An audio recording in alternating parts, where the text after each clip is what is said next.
Welcome back, everyone. It's the Bourbon Judge. Oh, we're back at it. Now, this is an episode I am thrilled and excited for. This is a Joseph Magnus versus Still Austin Tanager. I call it the Cigar Blend, aka Nancy Fraley Showdown.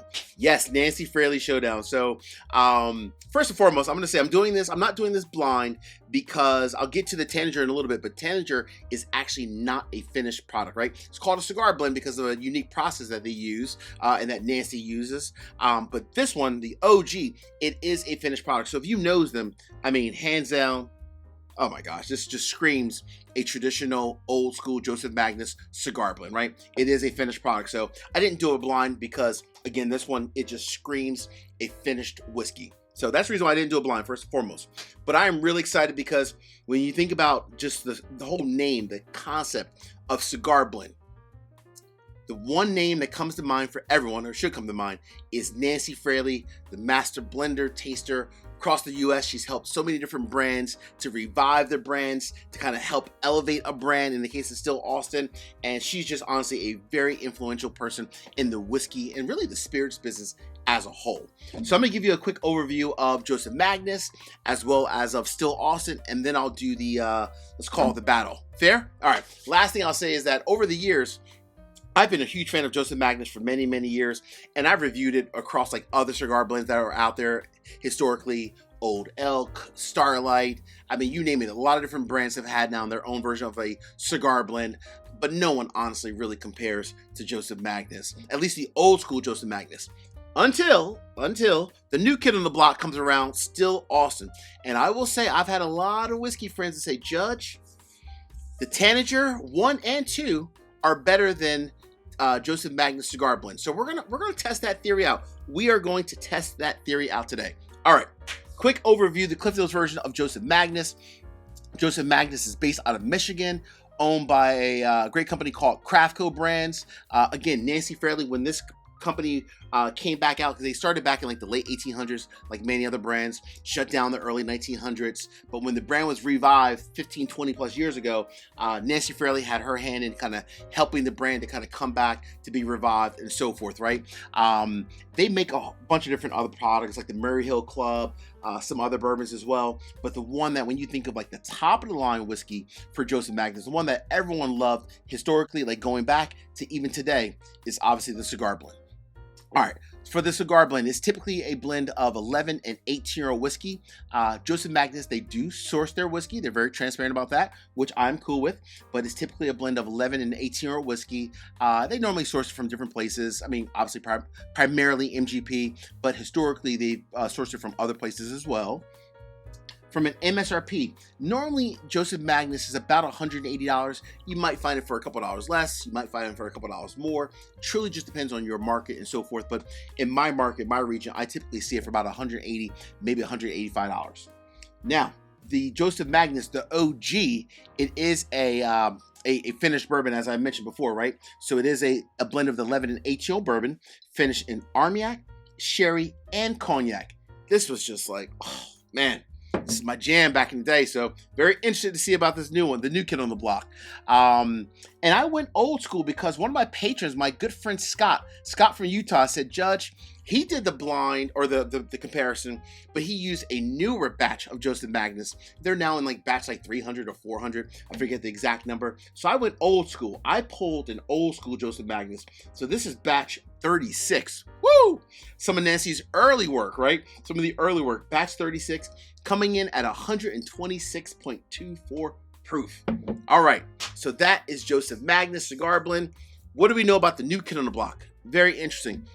So Still Austin, based out of Austin, Texas. They are a craft distillery. They make their own whiskey, which is I respect that. They make a bunch of bourbons, rye, finished bourbons, finished rye. But they too had the help of Nancy Fraley as it relates to just their products in general, their blends, their finishes. Nancy is just honestly an expert in the whiskey industry, so she really has helped Still Austin to kind of take it from like the standard craft distillery level and really kind of elevate it. That is her level of expertise. I should call out, this is Still Austin Tanager number 2, the cigar blend, right? So what makes this a cigar blend? Being the fact that it's not actually a finished product. That is unique by itself. Number one, it is 100% Texas grains that's aged 6 years in Texas, right? So it's aged 6 years in Texas. At that point, when you think about 6 years in Texas, that's honestly probably like 12 to maybe even like 14 years aged in like Kentucky or Indiana or somewhere else. So from an age standpoint, it might seem like it's off, but if you think about it, just because it's Texas, it's probably like double. It's probably like 12 to 14 years because of that heat and the complexity of the heat down in Texas. So that's the age of the whiskey. The proof on this one comes in at 107.5, and MSRP not too far off of Joseph Magnus. This one's $150, right? So $150. Now, what makes this one the cigar blend, and I think the reason why Nancy called it the cigar blend, is the fact that they use a process called a slow water reduction process called Petit O. So a slow water reduction process, which is called Petit O. So what is that, Judge? So this is a process that's primarily used like in like other spirits like cognac, hence where Nancy has like her background from as well. Essentially, they took part of the 6-year-old blend whiskey, they added their Texas water, they proofed it all the way down to 50 proof, let it age for like a little bit over a year, and then they took that portion of the 6-year-old blend that was proofed down to 50 proof. They took that whiskey and then they added it back into the cask strength whiskey that was still aging 6+ years. So they took all that whiskey, they blended it together, and that is the reason why you have like a 50 proof blended in with, which probably honestly the original cask strength was probably like in the 130, 140 proof level. When you blend those two together, the final product came out to be 107.5. So that slow water reduction, that Petit O, is what makes this one their version of the cigar blend. It makes it very, from what I'm hearing, very earthy, fruity, very unique, and something that would pair very well with whiskey. Fair? All right, let's dive into the whiskey.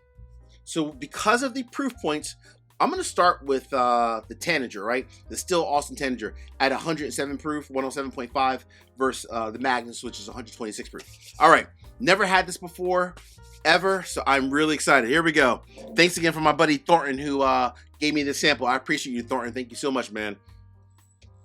All right, let's see. Everyone, Thornton, Scott, everyone tells me that the Tanager is definitely the new kid on the block. So I'm excited to try this one. Tanager number 2. Let's get into the nose. I love the very vibrant. Damn. Tons of like I get the first thing that comes to mind is like a blend of like oak with like raisins, a little peppery, a little earthy. Dark fruits like a blackberry meets like a grape. Ooh, this is nice. For not being a finished whiskey, right? The whole slow water reduction process. The Petit O. This is pretty damn nice on the nose. I can't lie. Oh man, I love the raisin though. Oh my gosh, the raisin meets brown sugar, meets oak, meets a little bit of leather. A little peppery and a little bit earthy. Jeez, that is nice. I can't lie. That is nice. All right, hey, here we go.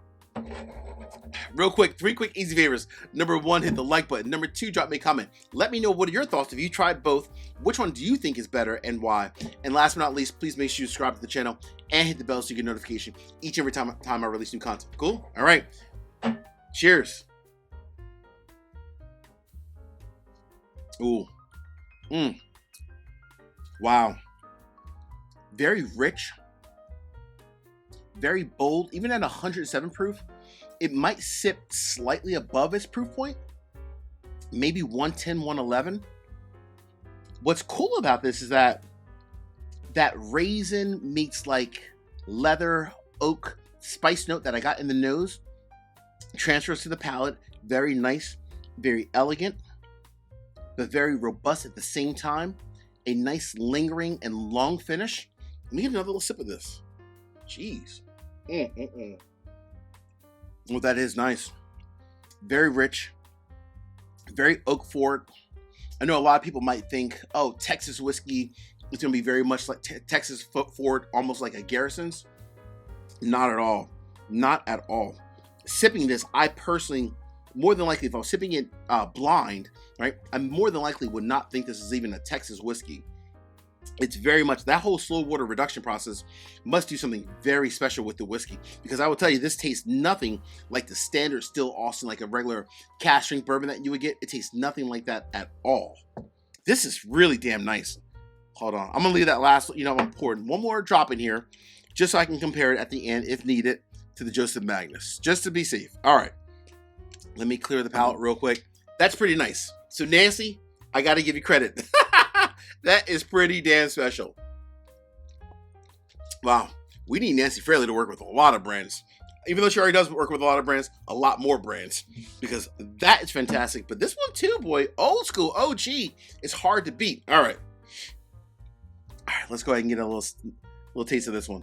So again, batch 36 coming in 122.6 proof. Right? No, 126, I should say. 126.2 proof. This is extremely fruit forward. So the nose, the key difference, I mean, they're obviously not the similar product, right? The nose difference between these two is a lot more oak. In this one, oak, leather, raisin forward, where this is more softer berry notes. Blueberry, strawberry, some leather, more cherry notes, more like softer, like red fruits than like darker black fruits, right? More strawberries. Oh man, that's nice. That's really nice. Some blueberries, but strawberry, if you will. Some leather. Smidge of oak. I love the berry notes in this. This is really nice. Really nice. Oh my gosh, that's nice, dude. Here we go. The OG. Oh, man. This is good, boy. This is good. These are... It's so rich. It's exactly when you think of a cigar blend, right? For me personally, when I think of cigar blend, I want something that has fruit, something that has like leather, oak, a bit of spice, is going to pair extremely well with the cigar. I might want something slightly sweeter, not like pure, like a rum finish, but something just slightly sweeter than a traditional bourbon, and it has to be done well. This from nose to finish is very, very good. Let me get one last little sip. Oh, man. All right. I think I can tell the difference, honestly. So, this is going to be a very interesting judgment. I love the mouthfeel of this one as well.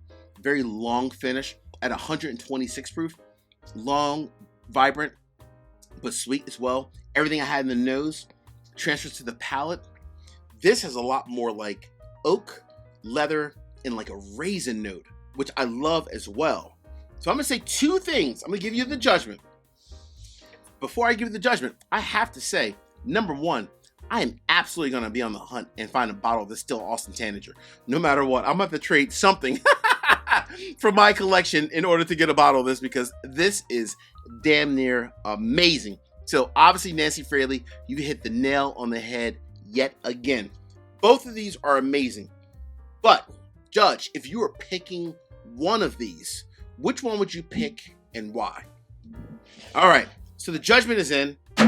Again, both of these are amazing. And like I said earlier, I'm now on the hunt for the Tanager, no matter what. Which bottle do I think is better in terms of quality and in terms of the fact that I want to pair it with a cigar?